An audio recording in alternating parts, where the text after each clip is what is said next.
నమస్తే, నేను మీ మాధురి. ఈ రోజు మనతో పాటు ఉన్నారు ఎస్వి నాగనాథ్, ఆస్ట్రో సైకాలజిస్ట్. నమస్తే సార్. నమస్తే సార్, మనకి తెలంగాణలో 12 నడుస్తుంది తెలంగాణ ఏర్పడి.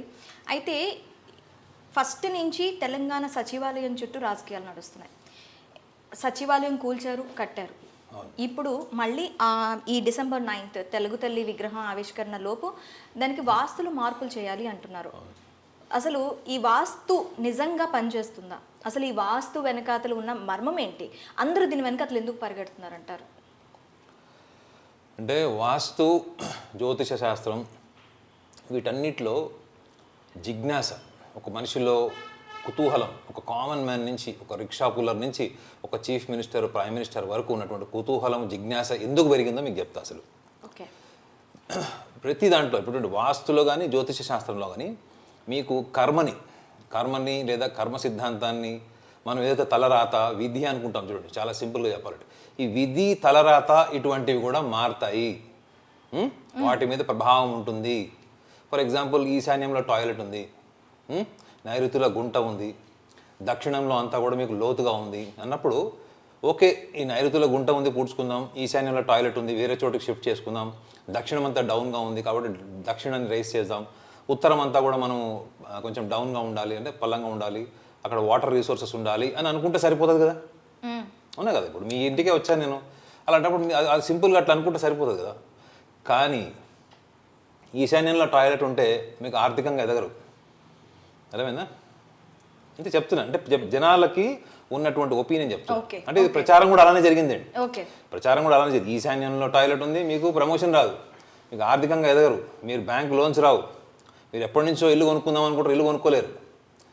మీకు భయం స్టార్ట్ అయిందా లేదా? నైరుతిలో గుంట ఉంది, ఆయుక్షీణం, ఇంట్లో ఎవరైనా చనిపోతారు, భయం, ఆరోగ్య సమస్యలు వస్తాయి, ధన నష్టం ఆరోగ్యం వల్ల. భయపడ్డారా లేదా?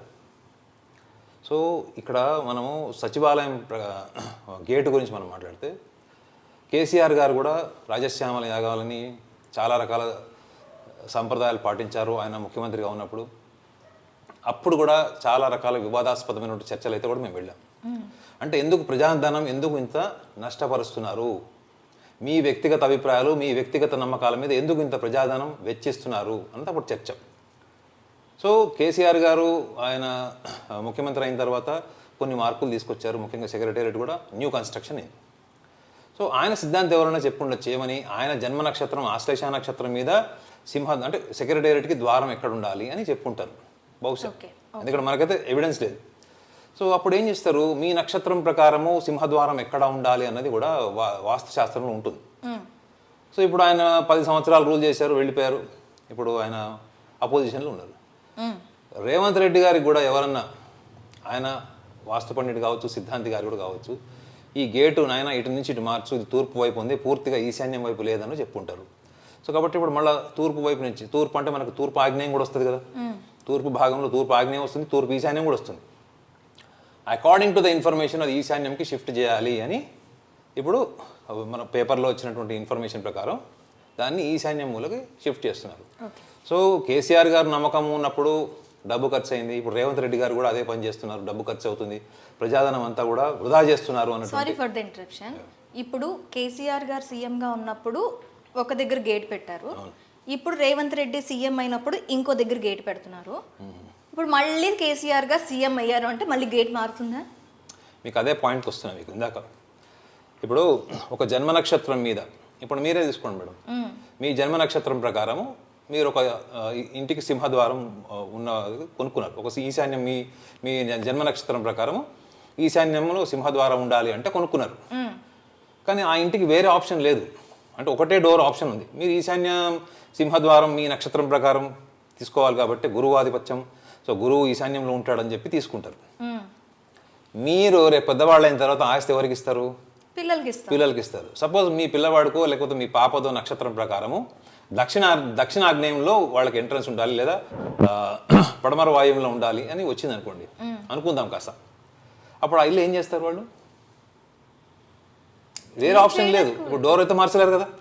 సో వాస్తులో కూడా చాలా రకాలుగా ముందుగానే చెప్పా కదా, జ్యోతిష శాస్త్రంలో, వాస్తు శాస్త్రంలో ఈ కర్మ, విధి, మనం ఏదైతే డెస్టినీ అంటాము, మనం ఏదైతే మనం ఫేట్ అంటాం చూడండి, ఈ విధిని కూడా అందులో చేర్చడం వల్ల ఈ భయము, ఆందోళన, ఉద్యోగం రాదేమో, డబ్బు పోతుందేమో, పదవి పోతుందేమో అనే భయం కూడా చాలామందిని కూడా వాస్తు యొక్క శాస్త్రం ఉంది కదా, ఆ శాస్త్రానికి భయపడేలాగా చేసింది. నిజంగా మనము మయవాస్తు దగ్గర నుంచి మనం చూసుకున్న మయుడు కట్టినటువంటి కన్స్ట్రక్షన్స్ కూడా చూసుకుంటే కూడా అది welfare of the person of the family. ఆ రోజుల్లో రాజులు ఉండేవాళ్ళు. ఒక రాజు సరిగ్గా ఉంటేనే రాజ్యం బాగుంటుంది, రాజు మంచిగా పాలించాలి, ఆ రాజ్యం అంతా సుభిక్షంగా ఉండాలి అంటే మనం ఎటువంటి చర్యలు తీసుకోవాలి కన్స్ట్రక్షన్ టైంలో. ఎందుకంటే మనకి భౌగోళికంగా కూడా చూసుకుంటే కూడా మనకి దక్షిణం వైపు అంతా కూడా నీరుంది, ఉత్తరం వైపు అన్ని కొండలు ఉన్నాయి. అది వాస్తుకు విరుద్ధం, అంటే అకార్డింగ్ టు ద వాస్తు శాస్త్రం. కాబట్టి మనం ఏం చేయాలి, మనం భౌగోళికంగా అయితే మార్చలేం కదా, అది ప్రకృతి, అది న్యాచురల్గా ఎస్టాబ్లిష్ అయింది. కాబట్టి వాస్తు పండితులు ఏమని చెప్తారు, మనం కట్టుకునే ఇంటికి, మన బిల్డింగ్కి, కాంప్లెక్స్కి, సెక్రటేరియట్కి, ఇంకా దేనికన్నా మినిమం మనము వాస్తువులో ఉన్నటువంటి ఎలిమెంట్స్, ఈ 5 ఎలిమెంట్స్ ఏదైతే ఉంటాయో మనం ముఖ్యంగా వాటిని మనం ప్రాపర్గా చూసుకోవాలి. క్రాస్ వెంటిలేషన్ చూసుకోవాలి, సింహద్వారాలు చూసుకోవాలి, గేట్లు, చివరికి కిటికీల దగ్గర నుంచి కూడా చూసుకోవాలి. వీటన్నిటి వెనక మర్మం ఏంటి, నాకు దక్కాల్సింది ఏదైనా నాకు దక్కకుండా పోతుందేమో అనేటువంటి ఆందోళన, భయం తప్ప వాస్తు శాస్త్ర మూలాల్లో ఎక్కడ కూడా ఈ యొక్క విధిని, తలరాతని మారుస్తుంది అని రాసింది ఎక్కడ కూడా లేదు. అయితే ఇప్పుడు ద్వారాలు చెప్పారు కదా మీరు, తూర్పు ఈశాన్యం, తూర్పు లేదంటే దక్షిణ, తూర్పు దక్షిణ, పడమర వాయువు, ఇలాంటి కొన్ని దీంట్లో మనకి నైరుతి వైపు గేట్ ఉండకూడదు అని ఖచ్చితంగా చెప్పేస్తారు. అయితే వాస్తు శాస్త్రం ప్రకారం నిజంగానే ఇవన్నీ ఉన్నాయి అంటే వాస్తు శాస్త్రంలో ఇవన్నీ నిగూఢంగా ఉన్నాయా? అంటే ఈ డోర్స్ ఇటువైపు ఉండాలి అంటే వాస్తు శాస్త్రంలో ఏముంటుందంటే మీకు తూర్పు, ఉత్తరం అన్ని కూడా శుభగ్రహాలు ఉంటాయి. శుక్రుడు, బుధుడు, గురుగ్రహము, సంపూర్ణ చంద్రుడు, వీళ్ళంతా ఉంటారు తూర్పు వైపు, తూర్పు ఉత్తరం వైపు ఉంటారు. అదే మీరు దక్షిణం పరమన తీసుకున్నారనుకోండి, కుజుడు, శనిగ్రహము, రాహువు, ఇవన్నీ పాపగ్రహాల కింద చెప్తారు వాళ్ళు. ఇది శాస్త్రంలో ఉన్న విషయం చెప్తున్నాను.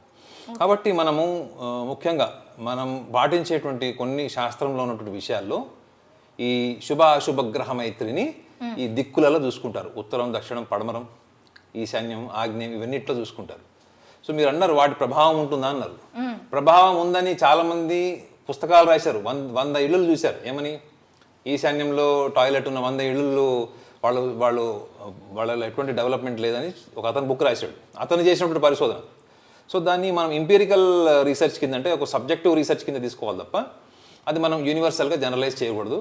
ముఖ్యంగా ఈ సచివాలయం కాంట్రవర్సీ ఏదైతే ఉందో అది వాళ్ళు మీలాంటి మీడియా పర్సన్సే వెళ్ళి దీని వెనక ఆంతర్యం ఏంటి తిరుమలేశ అని అడగాలి. అంతే కదా, అయ్యా ఆయన ఒక ద్వారం పెట్టాడు, మీరు ఒక ద్వారం, మళ్ళీ రేపొద్దున ఆయన వస్తాడో, రేపొద్దు ఇంకొకరు వస్తారు, వాళ్ళు ద్వారాలు మార్చుకుంటూ పోతుంటే ఇక్కడ అందరికి కూడా జ్వరాలు వచ్చి ఆర్థికంగా ఉంటాయి. అది అంటే మనకి చెప్పా కదా మేడం, జ్యోతిష శాస్త్రంలో, వాస్తు శాస్త్రంలో మీరు తలరాత, విధి అనే పదాలు తీసేయాలి. ఎవ్వరు జ్యోతిష శాస్త్రానికి భయపడరు, వాస్తు శాస్త్రానికి కూడా ఎవరు భయపడరు. ఎవరు భయపడతారు, తను కోరుకుంది దక్కదేమో, తను కోరుకుంది చేయి దాటిపోతుందేమో, వేరే వాళ్ళ చేతిలోకి వెళ్ళిపోతుందేమో, నేను ఎదగనేమో, నా పక్కన వాడు ఎదుగుతాడేమో. ఈ భయాలు, అపోహలన్నీ మనిషికి సహజ సిద్ధంగా ఒక ఉన్నతమైన స్థాయికి వచ్చినప్పుడు, డబ్బు సంపాదించినప్పుడు, పదవిని అలంకరించినప్పుడు, పదవి ఇంకా పెరగాలి అన్నట్టు ఆశ ఉంటుందా లేదా? ఉంటుంది, పదవికాంక్ష ఉంటుంది. సో ఈ క్రమంలోనే దీన్ని తీసుకోవాలి తప్ప దీని వల్ల, గేటు మార్చడం వల్ల తలరాతలు మారిపోతాయి, నాయకుల యొక్క ఉన్నతి ఇంకా పెరుగుతుంది, దీనివల్ల మన తెలంగాణ రాష్ట్రం అంతా కూడా అత్యున్నతమైన స్థాయికి వస్తుంది, ఇటువంటివి ఏవైతే ఉన్నాయో అది వ్యక్తుల యొక్క అభిప్రాయాలే తప్ప దానికి పూర్తిగా మనం జనరలైజ్ చేసి ఒక సైంటిఫిక్ ఫ్యాక్ట్ లాగా చెప్పలేము. ఓకే, సో ఇప్పుడు జరుగుతుంది అంతా చూడాల్సిందే తప్ప దీనికి ఒక ఇదైతే పరిష్కారం అయితే రాదు అంటారు. రాజు తలుచుకుంటే దెబ్బలకు కొదవిందన్నారు.